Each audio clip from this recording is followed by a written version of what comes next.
Je suis Guillaume Gontier, je suis responsable de l'accompagnement à la cartonnerie à Reims, où je coprogramme aussi des concerts. Je représente ici l'antenne Champagne-Ardenne.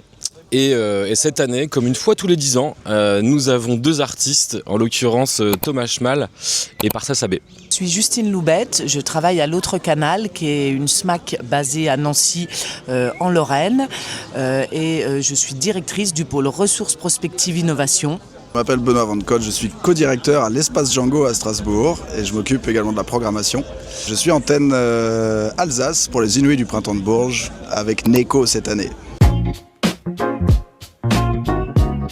Alors les Inuits, déjà, c'est un dispositif de repérage artistique national. Au départ des choses, de faire un travail de repérage sur le territoire pour vraiment être sûr d'avoir chaque année tous les projets qui sont vraiment pertinents. Moi, en tant qu'antenne, je suis chargée de créer un jury qui va donc sélectionner déjà quelques groupes pour se représenter et faire une audition en Lorraine. Organiser dans un second temps l'audition des Inuits du Printemps de Bourges avec la sélection faite via le jury de professionnels locaux.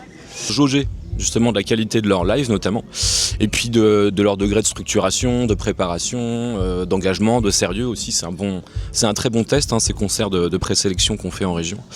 Et enfin d'accompagner les Inuits au festival du Printemps de Bourges. Donc aussi bien sur place que évidemment en amont sur l'accompagnement en fonction des besoins des artistes. C'est un travail aussi de préparation à comment démarcher, comment un petit peu se vendre entre guillemets auprès des professionnels. C'est aussi en local être un relais du dispositif du Printemps de Bourges. Pour participer aux Inuits, il faut candidater. En général, c'est au mois d'octobre de l'année précédente, donc il faut anticiper un petit peu. Des critères de sélection évidemment lors de l'appel à candidature qui sont relativement vastes. Il faut moins de 6 ans d'existence par exemple. Mais après en termes d'esthétique c'est très ouvert, tout le monde peut postuler. Il n'y a pas de niveau de développement requis. Se préparer pour un live d'une demi-heure, c'est le jeu, c'est ce qui est joué ensuite à Bourges si on est retenu. Donc voilà, prévoir un répertoire original. D'un live effectivement assez abouti pour qu'il puisse intéresser les professionnels qui sont présents. On a généralement en Lorraine entre 70 et 90 candidatures chaque année.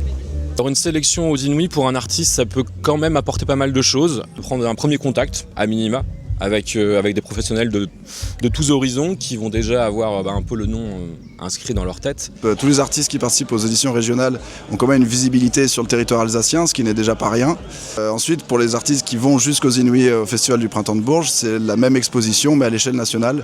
Donc forcément, ça peut booster une carrière, ça peut booster surtout un réseau. De venir et d'être présenté sur un festival avec un très très gros réseau de professionnels, on sait qu'au 22, que tu joues le midi ou que tu joues le soir, il y a toujours un gros réseau de pros qui est là. Un peu de visibilité en termes de communication aussi sur les réseaux et autres. Il y a un gros travail de relais de ces Inuits qui est fait. Et puis il y a aussi toute cette professionnalisation. Souvent on a des groupes qui sont très très émergents et le fait d'avoir travaillé ce passage scénique, puisque pour certains ça peut être leur premier, leur second concert, on a aussi eu toute une phase de préparation en amont et c'est se mettre dans cette perspective-là. Conclure un petit peu des relations de partenariat avec un tourneur, une manageuse. Voilà, ça permet aussi de, peut-être pas dans l'immédiat, mais quelques mois, quelques années plus tard, avec un travail un peu abouti, de pouvoir repartir avec un entourage pro.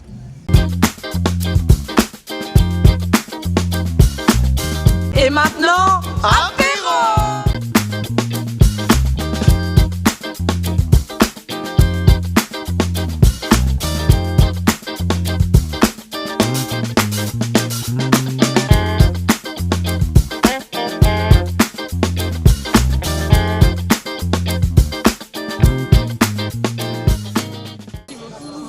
Merci à toi.